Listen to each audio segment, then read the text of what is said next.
নমস্কার। শিব ও শক্তি অ্যাস্ট্রো চ্যানেলে সকলকে স্বাগত জানাই। আশা করি সকলে আপনারা ভালো আছেন।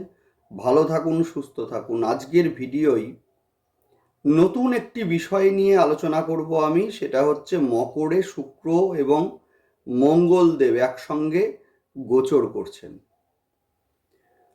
22 তারিখে, অর্থাৎ কিনা ফেব্রুয়ারির 22 তারিখে গোচরটা প্রমিনেন্ট হবে, যার ফলে কি হবে না 22 তারিখের পর থেকে বৃষ রাশি এবং লগ্নের জাতক জাতিকাদের কেমন কাটবে সেই সম্পর্কে আমরা একটু দেখব।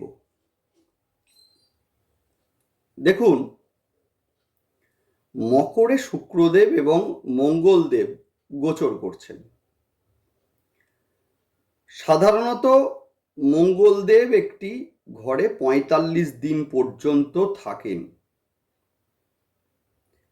গোচর গোচর সম্পর্কে আমাদের জানতে হবে এই জন্যেই না, প্রত্যেকটা গোচরের এফেক্ট কিন্তু আমাদের জীবনে ভীষণ ভীষণ।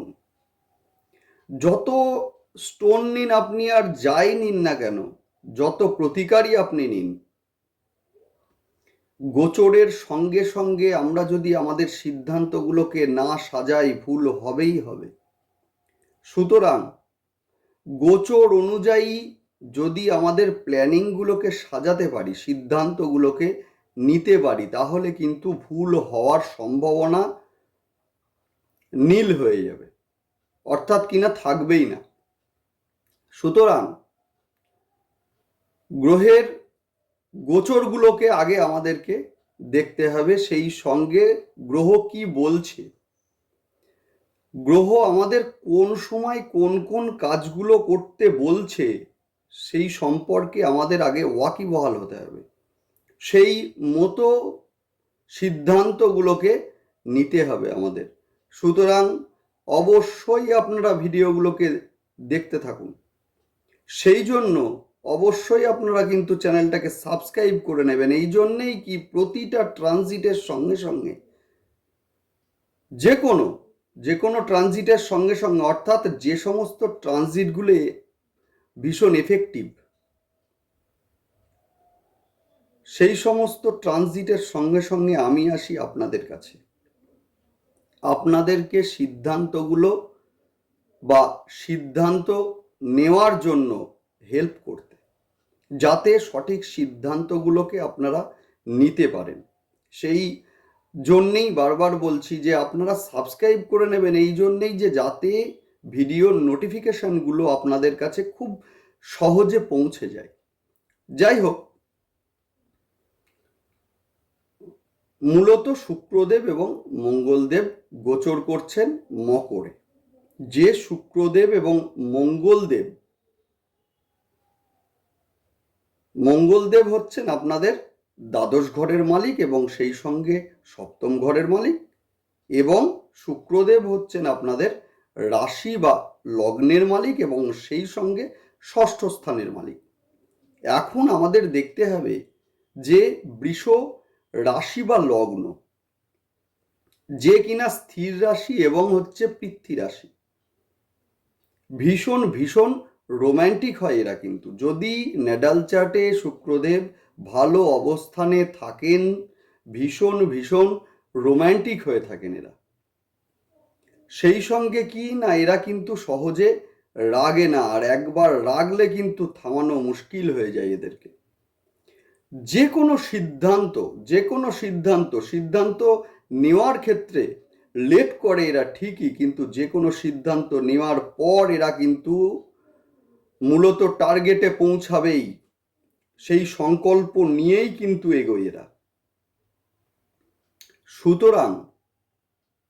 সুতরাং আমাদের দেখতে হবে যে সেই সঙ্গে যেহেতু পৃথ্বী রাশি, আমাদের অবশ্যই দেখতে হবে যে শুক্রদেব মূলত নেডাল চার্টে কোন অবস্থাতে আছে। যাই হোক,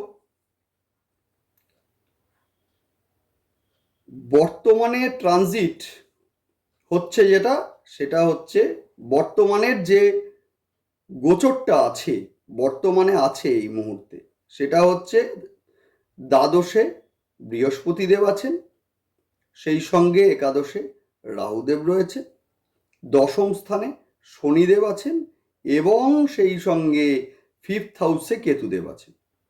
যার জন্য কিনা কি হচ্ছে না, একাদশে রাহু থাকায়, রাহু যাদের মানে ন্যাডাল চার্টে খারাপ আছে, মূলত আই ভাব অনেকটাই কিন্তু হ্রাস পাবে বা পাচ্ছে, বুঝতে পারছেন আপনারা নিশ্চয়ই। আয় ভাব কিন্তু অনেকটাই হ্রাস পাচ্ছে। সেই সঙ্গে 5th হাউসে কেতুদেব অবস্থান করছে, যার ফলে কিনা সন্তান নিয়ে অনেকের ক্ষেত্রেই কিন্তু দুশ্চিন্তা সৃষ্টি হচ্ছে বা হয়েছে। সঙ্গে সঙ্গে প্রেম নিয়েও মূলত একটা কিন্তু চাপ আপনাদের মাথায় আছে যে পরিণতি পাবে কিনা বা কি হবে। শিক্ষার্থীদের ক্ষেত্রে যথেষ্ট চাপ রয়েছে মূলত অক্টোবরের পর থেকেই। সুতরাং শুক্র মঙ্গলের যে গোচর হচ্ছে মকরও কিন্তু পৃথ্বী রাশি, অর্থাৎ শুক্রদেব হচ্ছেন রোম্যান্টিক, শুক্রদেব হচ্ছেন বিবাহ, শুক্র হচ্ছেন প্রেম, সেই সঙ্গে পার্থিব সুখ, মঙ্গলদেব হচ্ছেন এনার্জি, আমাদের কর্মের দক্ষতা, ভূমি। সুতরাং দুটো বিপরীত ধর্মী প্ল্যানেটের মুভমেন্ট হচ্ছে কোথায় না, হচ্ছে পৃথ্বী রাশিতে, মকরে। সুতরাং আমাদের দেখতে হবে সেটা হচ্ছে যে শুক্রদেব যেহেতু আপনাদের রাশির অধিপতি এবং ষষ্ঠ স্থানের অধিপতি, আর মঙ্গলদেব হচ্ছেন 7th হাউসের মালিক, সেই সঙ্গে 12 হাউসের মালিক, অর্থাৎ ভাগ্যস্থান অর্থাৎ 9th হাউসে কিন্তু এদের গোচর হচ্ছে, অর্থাৎ ভাগ্যের একটা পরিবর্তন সেটা কিন্তু থাকছেই। যারা কর্মসূত্রে বাইরে আছেন ভীষণ উন্নতি হবে তাদের, যারা কর্মসূত্রে, মনে রাখুন এগুলো, যারা কর্মসূত্রে বাইরে আছেন ভীষণ উন্নতি হবে এই সময়। সেই সঙ্গে রোমান্টিকতা বৃদ্ধি পাবে, মাঝে মাঝে বাইরে ভ্রমণের সুযোগও আসবে, দেখবেন আপনারা। যদিও শুক্রদেব যেহেতু ষষ্ঠ স্থানের অধিপতি হওয়ার কারণে মাঝে মাঝে প্রেমের ক্ষেত্রে ভুল বোঝাবুঝির বা মিসআন্ডারস্ট্যান্ডিংয়ের একটা সম্ভাবনা এটা কিন্তু হবেই। 9th হাউসে শুক্রদেব এবং মঙ্গলদেব, সুতরাং অবশ্যই আপনারা কিন্তু মূলত পিতার শরীরের দিকে নজর রাখবেন। সামনের দিনগুলোতে অন্ততপক্ষে 28 দিন সময়টা কিন্তু পিতার শারীরিক অসুস্থতার ইঙ্গিত দিচ্ছে, অবশ্যই আপনারা দৃষ্টি রাখবেন সেই দিকে। ভাগ্যের যে পরিবর্তন সেটা কিন্তু লক্ষ্য করা যাচ্ছে, অর্থাৎ বিশেষ করে কর্মের পরিবর্তন, অর্থাৎ কর্ম নিয়ে দূরে ভ্রমণ বা ট্রান্সফার বা হচ্ছে বাইরে যাওয়া কর্মের জন্য, সেগুলো কিন্তু থাকছেই। মূলত এই সময়ে শিক্ষার্থী যারা বাইরে যাওয়ার জন্য চেষ্টা করছেন বা চাইছেন, অবশ্যই দারুণ ভালো সময় এই সময়টা, যথেষ্ট ভালো সময়, যথেষ্ট শুভ সময়। সেই সঙ্গে কি না, স্থায়ী সম্পদ অথবা গৃহ অথবা পরিবারের যে কোনো সদস্যের স্বাস্থ্য নিয়ে দুশ্চিন্তা। যদিও রেমিডি আমি আলোচনা করব, দেখতে থাকুন আপনারা, ভিডিওর শেষে রেমিডি আমি অবশ্যই আলোচনা করব,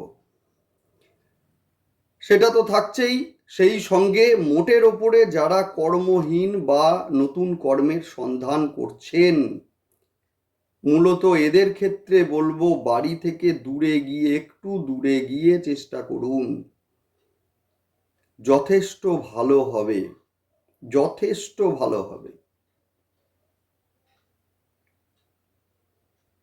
মূলত এই সময়ে কিন্তু প্রতিবেশী বা ভাই বোন বা ভাতৃস্থানীয় কারোর সঙ্গে বিতর্কে জড়ানোর একটা সম্ভাবনা থাকছেই, এবং লিভার, পেট, সেই সঙ্গে ছেলেদের ইউরোলজিক্যাল সমস্যা, মেয়েদের ক্ষেত্রে গাইনো সমস্যা, মূলত এইটা কিন্তু বাড়ার সম্ভাবনা লক্ষ্য করা যাচ্ছে। সুতরাং রেমিডিতে আসি এবার। রেমিডির ক্ষেত্রে বলবো, যাদের ন্যাডাল চার্টে মঙ্গলদেব দুস্থানে আছেন, মূলত এদের ক্ষেত্রে মঙ্গলবার এবং শনিবার করে হনুমান চল্লিশা পাঠ অবশ্যই করবেন, এবং সেই সঙ্গে বগলা মায়ের যে কোনো ছবিতে যদি থাকে হলুদ ফুল দিন, দারুণ রেজাল্ট পাবেন, দারুণ রেজাল্ট পাবেন, মিলিয়ে রাখবেন। শিক্ষার্থীদের জন্য বলবো, তারা মায়ের যে কোনো ছবিতে আপনারা বৃহস্পতিবার করে নীল অপরাজিতা অর্পণ করুন, দারুণ রেজাল্ট আপনারা পাবেন। রাহু রয়েছে মূলত একাদশে, অর্থাৎ আই ভাব এই সময়ে কিন্তু খারাপ। সুতরাং অবশ্যই আপনারা কিন্তু চন্দনের, বিশেষ করে শ্বেত চন্দন আপনারা ব্যবহার করুন, অর্থাৎ হচ্ছে ফোঁটা নিয়ে গলায় অথবা কপালে পড়ুন, দুর্দান্ত রেজাল্ট হবে। এবং সোমবার এবং শনিবার করে রুদ্রাভিষেক অবশ্যই করবেন। শেষ যে রেমিডিটা বলবো সেটা হচ্ছে, অবশ্যই আপনারা বৃহস্পতিবার করে কাঁচা হলুদ জলে মিশিয়ে স্নান করুন, দুর্দান্ত রেজাল্ট হবে।